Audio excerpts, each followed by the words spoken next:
too nice to stay in, isn't it? It's too nice to stay in.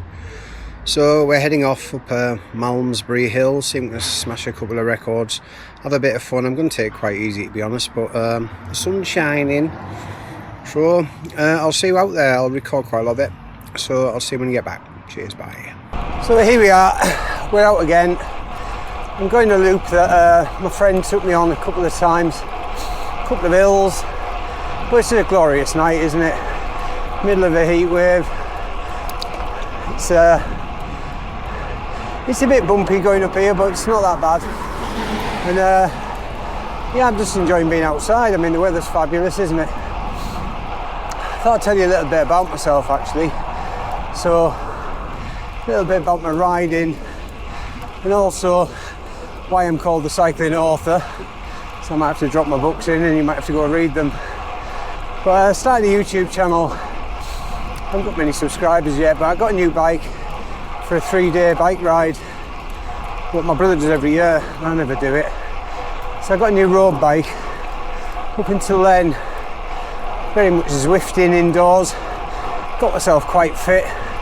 Won a couple of category D races, but then as soon as I got up to C, got bumped back down to D. Really struggle on the hills. But I got a little bit tuned in the last 2.5 years since I got Zwift of doing nothing but Zwift. Echo, under a bridge there. But there's a problem then, isn't there? Because you forget what it's like to ride outside. I mean, last year in this heat, I'd be sat with a fan on, you know, going around in a group ride. And it's a lot more enjoyable outside. Don't get me wrong, the group rides in Zwift are great, you know, and if you join the right category, you can, want a bit of a workout, you can pop back and join the Red Bus and help people get back on wheels, which I quite enjoyed. But I didn't know what I'd be like outside, so got a new bike, because my old one was a large for a 6'4" to 6'6" geezer. And I'm 5'7", so maybe that wasn't the way forward. But I didn't know that when I got it ages ago. It was a Cannondale Cat 12. Yeah, I thought it was alright. But I now got a Ribble all-road carbon. I've got the carbon, the aero pack, if you like. So we've got integrated handlebars, carbon wheels, never had them before. Never had integrated handlebar before. I opted for the Di2 shifting. I'll never go back. If any of you out there still using manual shifting, my God, it's like chalk and cheese. It's a different world, isn't it? So it really benefits you from, just makes life easier. Also, with this being a small bike, which is more for a 5'6", 5'8" guy, so right in my wheelhouse, I guess, it's feels a bit more like I'm part of the bike rather than sat driving a double decker, which I felt like before, and it's hard to handle and everything. This is a bit more of a pocket rocket, really. And I can remember I went out a couple of times before I got my bike, because I was waiting for it, not long, I must admit, but a tiny bit. And I went out and I was averaging about, I don't know, between 5 and 10 kilometers an hour slower on my old bike. I might have got a bit fitter, but it didn't seem to be any more effort I was putting in. It just felt like I was quicker. I mean, I'm punching less through the air, I guess, with it being a bit aero. But it's just a faster bike. Things move on, don't they? Especially on the flat. Hills are still my nemesis, which you can probably tell right now. But yeah, hang on, let's get this hill. But on Zwift, when I was going up hills, it was all because you've got a training, what's it called? Training level, or not training, difficulty setting. Doesn't mean you push any less watts, but it means you don't have to change the gear so much. So if you're on difficulty rating at 30% or something, you never have to come out of a small cog, even on the big hills. And that lulls you into a false sense of security, really, because when you go outside, you got to use all your gears, and then you run out of them because you're used to being in that Zwift bubble, which made sure you didn't, but you do. And I was caught out quite badly on the 3-day bike ride because how go on with that? Because what I do on Zwift as well is I pedal, sort of you spin up a hill and pedal as fast as you can, cadence of about 100, and you get up the hill quite quick, you know, and you don't get out of the saddle much. And in the real world, because training difficulty isn't on, I get the hardest gear I'm in, and then unfortunately I've got no gears left, but I'm still trying to spin it at about 90 to 100 cadence, and my heart just couldn't cope with it.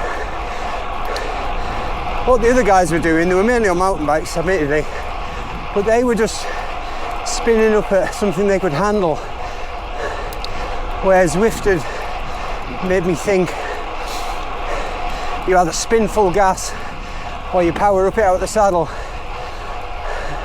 And on Zwift I always did the in the saddle, firing up out thise even, out the Zwift. And real world cycling is not like that. And because I had that 3-day bike ride, I had quite a few rides beforehand on my new bike, and I didn't really hit any big hills.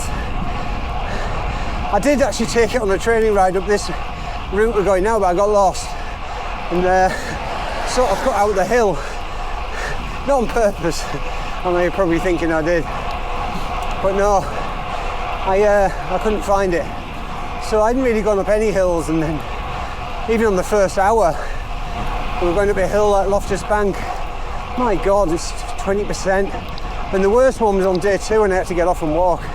It's 25% for 1.5 kilometres roughly.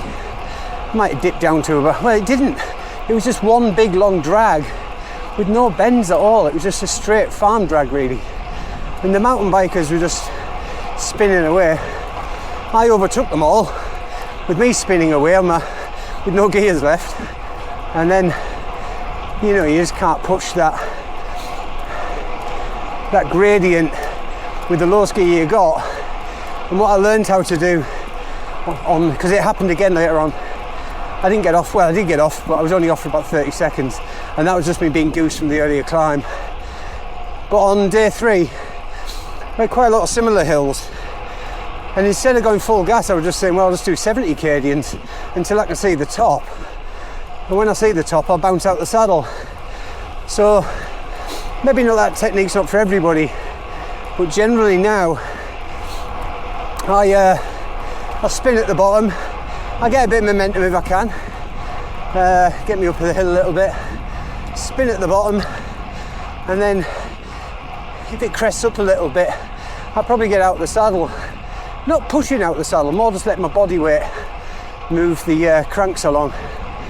And I suppose I'm just spreading the weight between my cardio and my muscles and give my cardio a break for a bit, let the quads and the glutes take a bit on, and then back in the saddle and your heart rate actually goes down a bit. The other thing I started doing, not so much on that 3-day ride, but definitely now, is on my Garmin I have my heart rate, I have my cadence, and I have the gradient. I also, because of space, have power on there as well. Well, I don't look at that. I just sort of don't really look at the gradient either, because you can feel it, can't you? But I look at my heart rate. So my heart rate is quite low, and it doesn't generally go anything above 140. Very rarely gets to 150. So I'll just make sure it's about the 130, spin away, go down to, if I end up in my lowest gear, because it's quite a high climb, bounce out the saddle if it's short. If it's not, then I'll just spin away at a lower cadence rather than thinking like I did on Zwift. You've got to max out, because you don't have to max out. Anyway, a little bit of a, we're in Yorkshire now, when we cross the Tees on the motorway there, on the motorway, dual carriageway. I didn't film that because it's a bit boring, isn't it? It took me about 5 minutes to get out. Yeah, when you cross the Tees in Yorkshire, we're heading back to Durham soon. But this is quite a nice road out. Bit bumpy, not too bad though. And then the big hill, which we're gonna hit. I'll stop recording in a bit actually, but I'll definitely record that. I'm gonna put a bit of an effort in there and see if I can beat my PB. I've only done it 4 times, but last time I went up with my mate, we rifled up it actually, so I doubt I'll beat that. And it is a lot easier, and it's been nice riding with somebody, especially someone who knows what they're talking about. On one of the rides, he filmed me, and he told me before, he put it through an AI app, but before he did that, he told me live, he said, I'm going to put it through an AI app. Excuse me. But he said, before I do that, you're ankling out, didn't know what that meant, told me. He said, yeah, your saddle's too high. He said it probably needs to go down about 4 or 5 millimeters. Wouldn't have thought that would make a big difference, but it does. And then he also said, he's like Gandhi, or one of those gurus. He also said my cleats were too far forward, and I need to pull them back to the middle of my foot a little bit, or as far back as I'll go. And that'll probably give me another 3 centimeters. I've got to go down on the saddle. So he told me all that live, and then he put it through AI and sent me the AI, and it basically said exactly the same thing. So that's what I did on my last ride. The only difference I noticed was it felt like I was on top of the pedals a lot more, and it felt like I had a bit more power to give, but because it was sort of different muscles because of the different angle, especially with the cleats going back, felt my calves were cramping up a bit. In all them big rides, I mean, it was 50 odd mile a day on the 3-day one. Calves didn't cramp up once.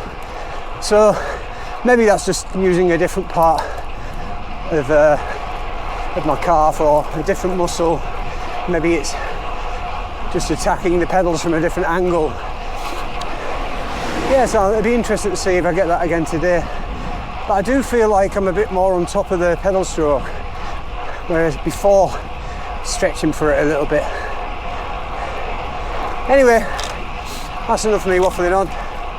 I'll leave you with a little bit of Yorkshire countryside, farmers' fields and all that. It's lovely when the hay bales are out, isn't it? And then I'll pick you up at the bottom of that climb. See you soon.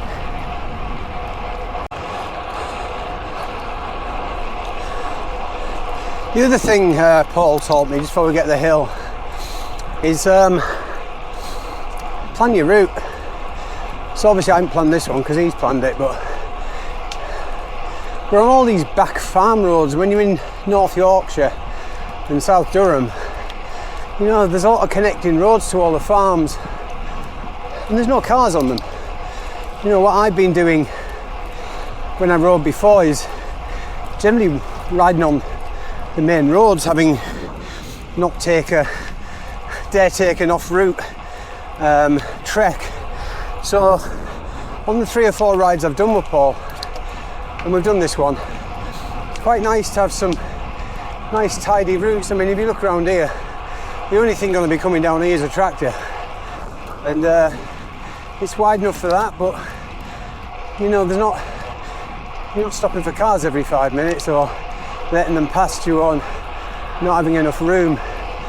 It's all these back lanes, and he actually runs a few group rides, and they do the same. So they know this area like the back of their hand, and they've got 30-mile loops, 40-mile loops, 50-mile loops, where you're hardly ever on the main road. You've got to jump on one maybe to pick up the next farm track, but it's quite nice having the road to yourself. You've still got to be aware, don't you, of other traffic, but it's just nice being out on your own, isn't it? Or if you're with someone, you can ride side by side without all the dickhead motorists who think that you're not allowed, giving you grief. Yeah, so, and the other thing he does when he plans his route is he always checks the wind direction, which I didn't today, but I can tell you it's in my face right now. You won't ever hear it because the camera's so good at getting rid of it. But he checks the wind direction and makes sure whatever loop they go on, it's wind behind on the way back. You know, when you're a bit tired, you're getting a bit of natural nature, little Mother Nature's blowing you back home, which is great. I would never have thought of doing that. And we've been out in a couple of howlers once, but you know, you're getting that when you're fresh, and then at the end of your loop you're turning round and just reaping the rewards, I guess. So yeah, there we go. But it's gorgeous out here. I mean, look at it, especially the I like the fields with all the bales in them. I think they've moved them now. Oh, there's a few in there. Look. I don't need to see that if I turn my chest around. Yeah, beautiful. So I'll catch you on the way to the bottom of the hill. I'm not sure if I'm going to put a big effort in because I do feel a little bit leggy. I haven't ridden for a week. But we'll see, you never know. Once you get on there, you can sometimes feel good, sometimes feel bad. We'll see when I get there. Wasn't expecting a big circus. There we go. That wasn't there last time I came. So this is Albert St John and its circus. Oh, back to my books. If you like books, here's a Segway, Room 119, The Whitby Trader is the first book I wrote, and it has a clown in it. So there you go. If that's not giving you a recommendation, I don't know what is. Yeah, it has a. Actually, don't read books, which is weird. I'd only read 9 books in my entire life. Midlife crisis, approaching 50. I was 48 or something. And yeah, I dreamt it actually. I was working in London, and I dreamt Room 119. But I had 7 or 8 dreams in one night, and then I told people at work I was contracting down there for an oil company. And when I told them, 'cause I didn't really get sleep, I wasn't really asleep and I wasn't really awake, so I remembered it all. And they said, oh, it took me half an hour to tell them. And they said, you're going to have to write that down. You should write that one day. And I didn't do that, did I? But I did write the bullet points down. And after telling the story over and over, I was dead to write it. And having written nothing and not reading anything, I didn't know I could write. Got an E in English at school because I was dyslexic. So the assumption was, yeah, it'd be rubbish. And not according to me, but according to readers, it's not rubbish. I think it's about 4.3, 4.4 stars, depending on where you look. And yeah, very proud of it. I think it was about 2018 I wrote that. But, well, I sold probably 4,000 or 5,000 books. It averages such a high rating. This is the start of the climb, by the way. If I tell you all about Benji the clown on the way up, I'm hoping I forget that I'm at the bottom of the climb. Yeah, so that's how Room 119 came about. And my editor, when she edited it actually, she went, do yourself a favour, Trev, don't read many other books, because you'll turn into other authors, and it's like listening to your stories, like listening around the campfire. But she would say that. I'm paying her to edit it. But joking aside, she did a fabulous job, especially taking someone on board like me who spells different words on every page differently. And she did a remarkable job. And she put it into 4 parts, jigged it around a little bit, took away all the repetition, tried putting a little bit. And then about 6 months later, after I published that, I dreamt another story set in Saltburn by the sea, near where I'm born, in Mask by the Sea. And I'm not going to break any records because I want to tell you this story. That's called Funicular, and it's a police detective story, bit of supernatural stuff going on. And that's actually rated higher than Room 119. I think it's written better, but I don't think it's a better story. But no, I quite like it when reader groups argue about which is the best. I'm just sat there going, you know, it's quite nice, isn't it? They're arguing about which is my best book.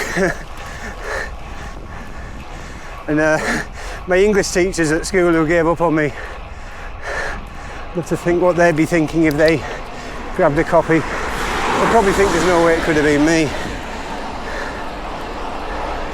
Anyway, I'm definitely not smashing records, I'm just going to do the loop.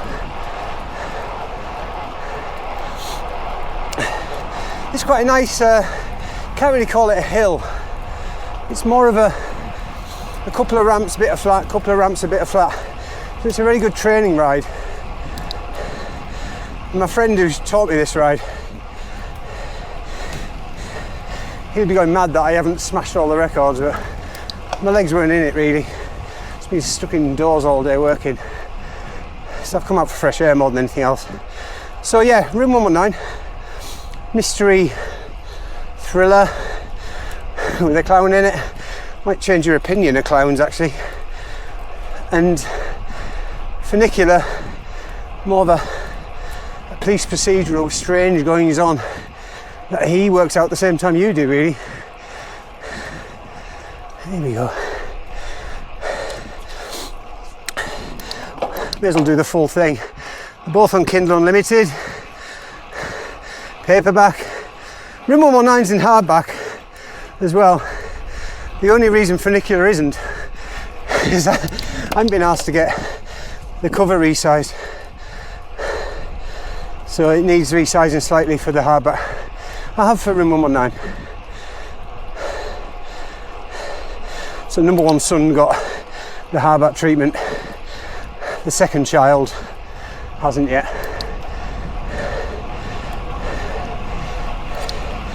Yeah, so if you're a reader, go have a look.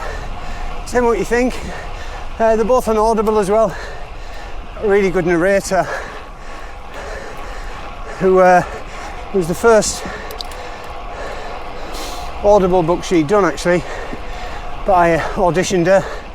We went 50-50 on royalties and she did an amazing job. Did all the accents, put on all the voices. They're worth their weight in gold, those guys. And that was the year after my first one, and I'm about a third of the way through one. If anything, lockdown stopped me doing it. I used to look forward to coming home from work and writing, but when you're at home all day, the last thing you want to do is stay in the office and carry on. But got a lot of people asking for another one, so I'm going to try and get it out probably by at least this time next year. Might get it written by December. Have a little think about it.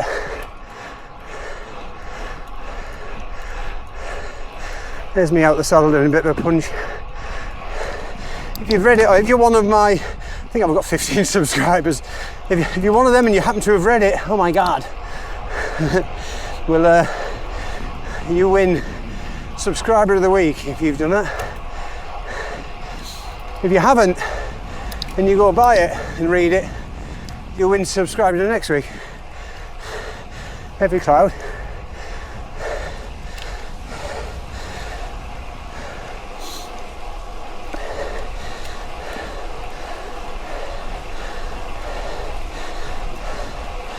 My heart rate's at 137 there. When my friend came up here, he was doing it full gas at about 175. I don't know, I think I'm still scared of hills a little bit.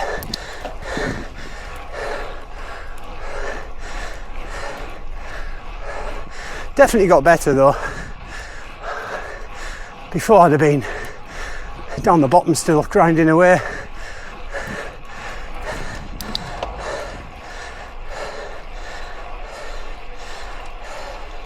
So there we go. I've talked all about my books on the way up the hill. I do get asked the odd question, done the odd interview. I've even I've attended some book clubs who've all read it. Then we go to the pub and they all talk about it. It's funny, there's a book club in Saltburn read it, and it's about Saltburn. And they had a proper full-on argument about if they liked the character Beth or not. Some of them loved her, some of them hated her, some of them loved her. And I was sat there thinking, so surreal. People are arguing about the character I made up. We're all sat there. Left or right? Go left. Going off track a bit here. I think I pick up the main road again. That's the end of the hill. So when I got my breath back, we've done the turn there. I'll give you a shout. Tell you a little bit more about my life, I guess, and a bit more about my cycling life in the future. See you soon.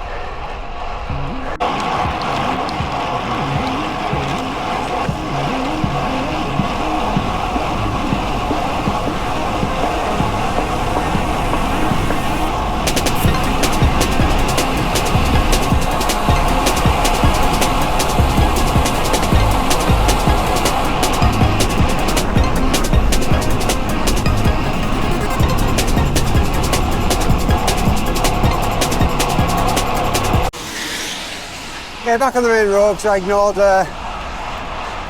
my guru. I didn't go back that way. You see the difference, can't you? Quiet country lanes and really shooty cars. I am going off the beaten track again in a minute though.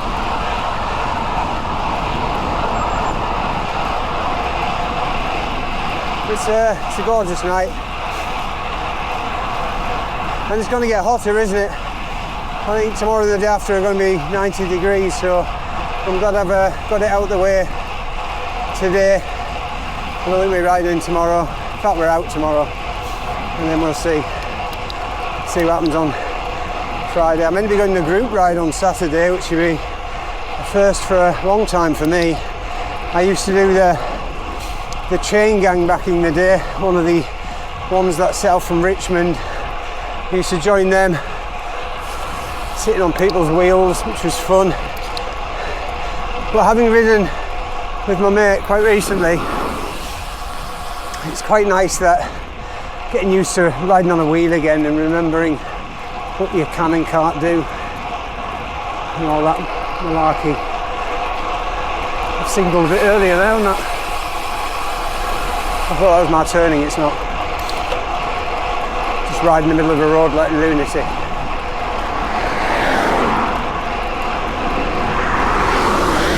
There we go, this is my turning.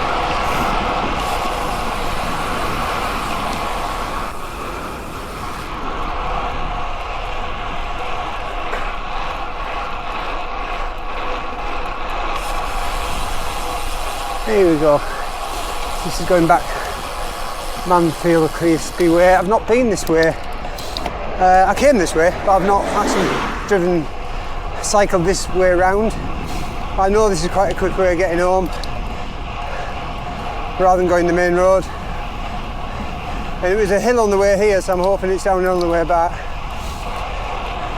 not sure if I'm quite ready for home, so when I get further down here, I'll maybe look at a couple of road signs, see if I can navigate myself back on a longer route. Not tired, but I've not really put any effort in, but keeps the legs ticking over, doesn't it?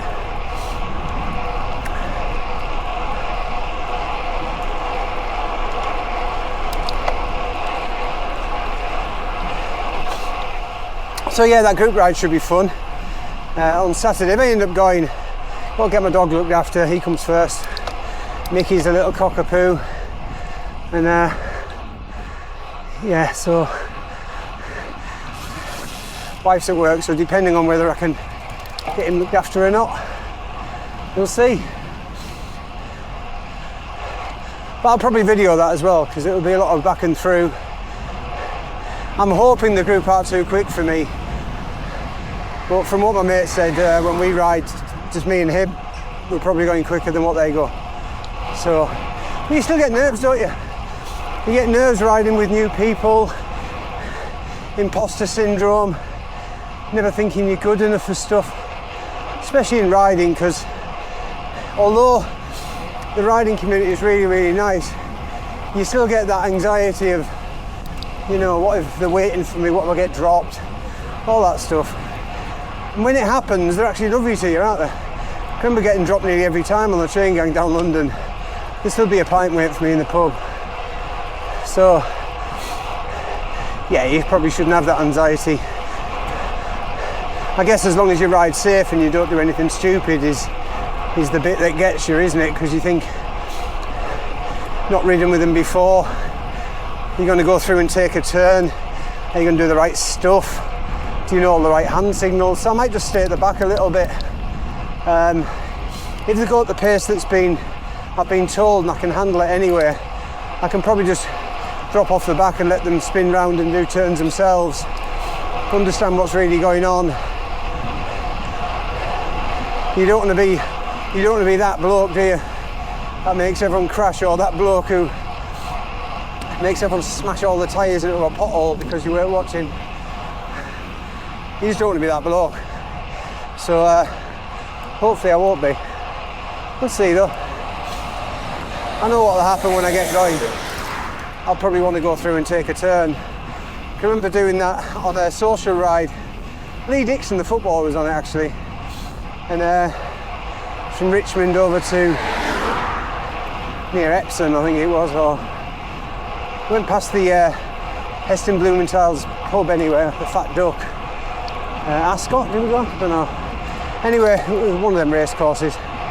And I was hanging on for dear life. The social group split up into a fast and slow group, and I went with my cousin in the fast group.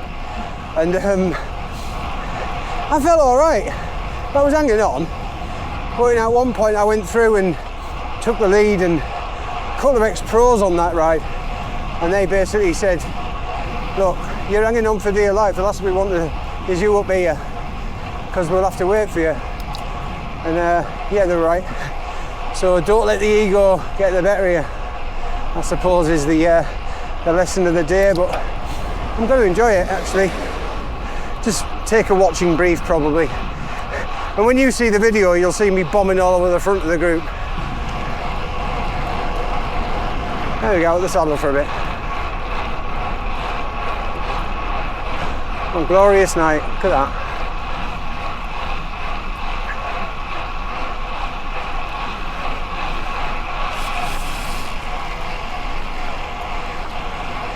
My shadow's in a good place now, isn't it? See a bit of my form.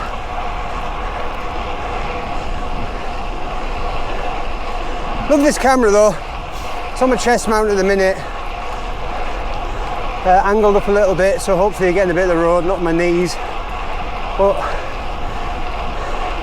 yeah, as long as you do it in short spurts. I think it lasts about 90 minutes, depending on the setting you've got it on. I don't think I've got it on 4K, so it should last a while.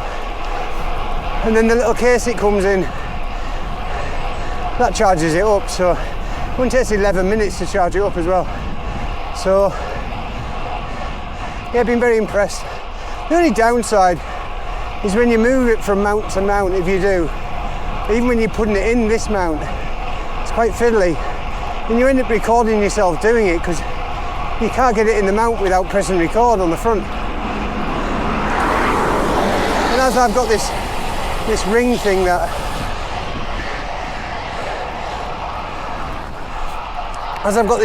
that will start it recording and stop it recording, it'd be nice to see if I could disable it on the front. I don't need it, but you still, every time you press it by accident, you're recording your fingers and thumbs trying to get it into a housing, which ain't great. Anyway, bit of a straight road, so that might be the end, or go find somewhere nice or take a detour. I'll put you back on. See you soon.